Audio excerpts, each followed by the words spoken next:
Olá, meu nome é Evelyn Correia e hoje eu vou falar a respeito do direito penal do inimigo ou o discurso do direito penal desigual. Primeiramente, vamos para a introdução, conhecer essa teoria. Quem foi que desenvolveu essa teoria do direito penal do inimigo e do cidadão? Foi o professor Dr. Gunther Jacobs, um penalista, no sentido real da palavra.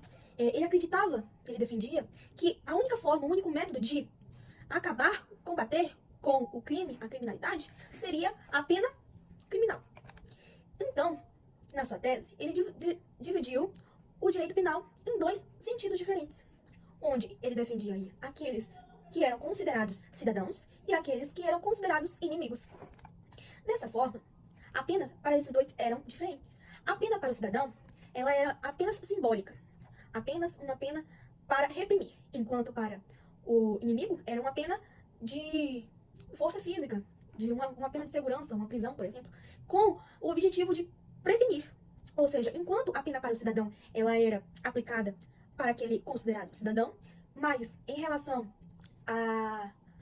ao quesito de que o cidadão ele era punido pelo fato passado do crime, enquanto o inimigo ele era punido então para prevenir que um fato futuro ocorra, ou seja, um crime futuro ocorra por esse indivíduo. E os fundamentos que foram utilizados por esse penalista, Jacobs, foram os filósofos de Rousseau, Kant e Hobbes.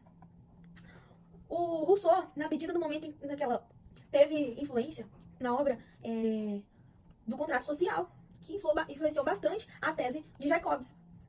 No momento em que trouxe aí um pensamento de que aquele que descumpria com o pacto social estabelecido pelo Estado seria então considerado um criminoso ou um inimigo. Porém, Jacobs ele preferiu não utilizar muito desse ideal e optou por utilizar de Kant e de Hobbes, que dividia então esse conceito de criminoso em dois momentos. Os autores, para serem considerados criminosos, eles tinham então que praticar ou um fato normal ou um fato de autotraição. O fato normal, ele seria penalizado como um cidadão, esse criminoso. E para o fato de autotraição, ele seria punido ou penalizado como um inimigo. Então, é importante dizer que a aplicação da pena para esses dois era totalmente diferente, totalmente desequilibrada, totalmente desigual. E aí que nós entramos no discurso do direito desigual. Por quê? Porque o sistema era o mesmo, o sistema penal era o mesmo, porém a aplicação era diferente para aqueles que eram considerados cidadãos ou inimigos. Vamos falar um pouquinho sobre a imputação, sobre o duplo sistema de imputação. O primeiro é o sistema penal, que ele é constituído aí pelo direito penal da culpabilidade do passado e também pelo sistema de direito penal preventivo, onde utilizava daí da medida de segurança como forma de penalizar aqueles que praticavam um fato futuro. Enquanto no sistema processual penal, aí que está a diferença quando a gente fala do discurso do direito penal desigual. Por quê? Porque no sistema processual penal, aquele considerado cidadão, ele tinha todos os seus direitos, suas garantias legais garantidas. Ou seja, aquele que era cidadão, ele tinha muitas regalias, enquanto aquele que era inimigo, ele não tinha direito, não tinha garantias. Então, para o cidadão, os direitos do devido processo legal, como a ampla contraditória para defesa, ou também presunção de inocência, eles eram garantidos, respeitados. Por quê? Porque eles eram cidadãos do Estado. E enquanto isso, o princípio utilizado é o princípio acusatório para os cidadãos e o princípio do inimigo é utilizado o princípio do inquisitório. Por quê? Porque ele não tinha direitos, não tinha garantia de quaisquer direitos.